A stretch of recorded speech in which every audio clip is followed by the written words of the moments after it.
Visionary action director John Woo returns now with a reimagining of his 1989 classic. Folks, let's jump into the review of the new film, The Killer.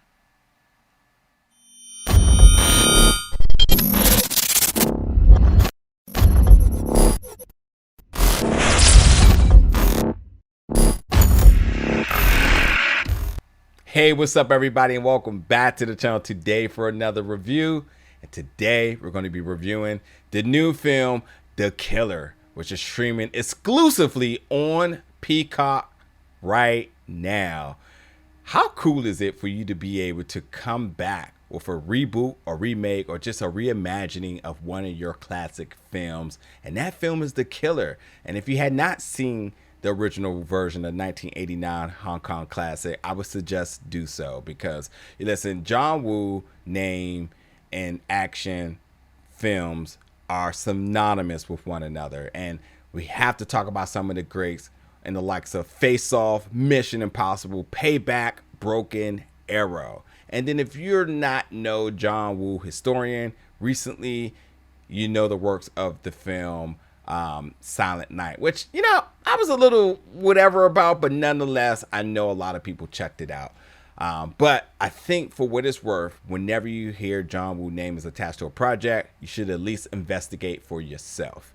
Because yes, there is some classics, there's some hits, there's some misses. And even going back to Silent Night, which there's no questioning that the action was good. I wasn't so over the top about some of the creative decisions in the film, but nonetheless, you know, the action will always be top notch, or at least entertaining.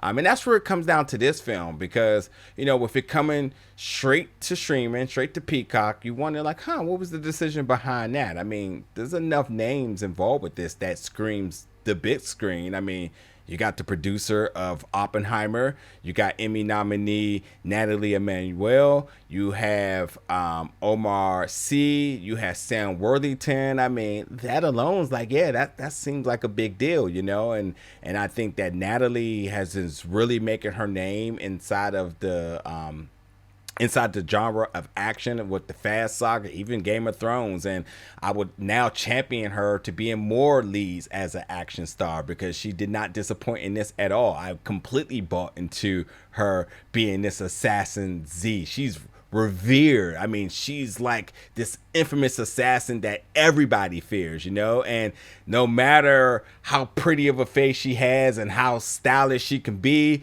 you know, you can't trust her. Like, she's the real deal, and she's efficient, and she has some cool moments in this, which I'll talk about in just a second. But again, with John Woo, I think that whenever you see his name attached to something, you should certainly check it out. And the fact that this went right to streaming, I was kind of like, ooh, I wonder what that's about. But I agree, it was definitely the right decision, because, you know, I didn't love this film, I didn't hate it, but it didn't do anything special for me. Like, I think when it comes down to action films, it is always about the stunts, it is about the fight choreography, and it is about those iconic moments, those moments that you want to tell everybody about, the moments that keeps ringing in your head, the moment that your jaw dropped, or the moment you gave some loud outbursts because of what happened. Like, I don't feel like this film had that moment. Like, there definitely was some cool moments, but there definitely was not that one big moment that you were just like, wow, wow, wow, wow. Hello, whoever, go watch this scene. It is insane. I don't think there was any of that. And yes, again, nothing against the actors, because I thought every actor, especially the ones I mentioned, did what they did in terms of bringing this script to life and bringing these characters to life and working amongst that. But like, yeah, it just lacked those big moments, those iconic moments. And when you think about some of John Woo's previous projects, especially the iconic ones, Face Off and Mission Impossible 2, like, you remember those big moments. That's why these are the iconic ones, you know. So this isn't one that I will put amongst those. I would say that this film was okay, didn't hate it, didn't love it. But nonetheless, talking about what the film is about, it is about the Assassin Z, who is sent on a contract killing. And when she did not fulfill her job, she felt the measure of empathy for this blinded young lady who's played by Diana Silvers. She tend to not fulfill her contract, and we've seen this in so many other different projects. That what happens when a contract killer doesn't fulfill the contract? She becomes the target, or they become the target, and now that puts the target on her back. But the question now what stands is, there was still a big murder that occurred in Paris at this nightclub, so the authorities are after her, and that does bring Golden Globe nominee Omar Sy's character as a police officer to go see what happened. So that puts the target on her back from him. And then ultimately, when it comes down to the person that she's working for, who happens to be Sam Worthington's character, who's her mentor, her handler, but that's who she gets her assignment for. What would that do to her? Would that end up fracturing their relationship, or would he side with her? Would he turn on her? What would happen? Will she turn on him, because she kind of knows the script here? You know what I mean? So with that being said, that's happening along with a bigger conspiracy that's happening with the folks in this nightclub and some other folks involved. So there's a whole big criminal conspiracy that's why the cops are even out in the first place. They're trying to figure out one particular, and then now this assassin gets in the mix because they hear about this killing being done with these swords, and then somebody else being killed with a gun, and things just seems very off. You know what I mean? So in terms of the sort of like the investigative part of the story, it's okay. In terms of like the overall story in general, it's okay.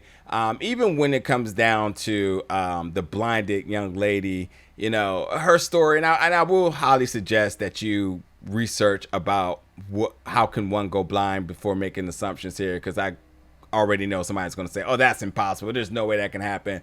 There's a big heavy presence of PTSD in this film, and the effects of that, and these trances that people get in when sort of anxiety starts to spike. So yeah, they explore all of that, and then with the action was okay. The stunts was okay. In fact, it wasn't really until like the third act that there was definitely a moment that I was like, that's so cool. It wasn't that iconic moment, but it was cool, And sometimes cool isn't because it looks the most practical or something that you just feel like I could just get out there and do that, or you want to emulate it one way or another. It just was cool. That's it. And it's probably something I'm sure we've seen before in some capacity, but it was just cool. It wasn't that big, iconic, jaw-dropping moment. It's just kind of cool. It's kind of heavily exaggerated, shall I say, but it was cool. But Nathalie was amazing. Omar was amazing. They're very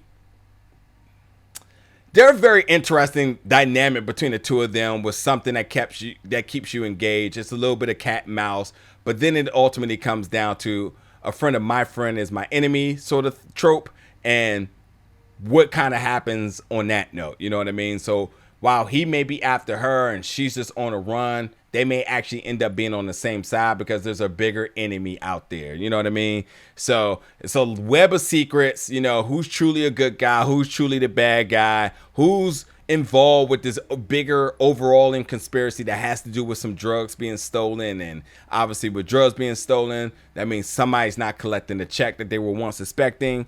All those type of things are explored. So, I'm not mad at this. And I remember the original The Killer, and it's by all means a complete classic. This one reimagined, more urban, definitely a different tone. I think there's appreciation for both. This one was good. That one's absolutely a must watch. I'm not mad at it. And I ultimately think it's very cool for John Woo to be able to have opportunity to do this. I'm not saying I want you to do another Face Off or Paycheck, but this was cool that you definitely were able to explore this. And Nathalie as a lead, yeah, I'll take more of that any day of the week. So without a doubt, go check it out, man. It's streaming, so I wouldn't suggest you to go to theaters if that was an option, but it's streaming. Check it out. See what you think. See if you have a lasting impression after it cuts off of a particular sequence or moment that was just like, wow. I didn't. At times like, okay, yeah, I watched it, watched it, and it's over now. So, but yeah, let me know. Check it out. And as always, stick around for more reviews and content very soon.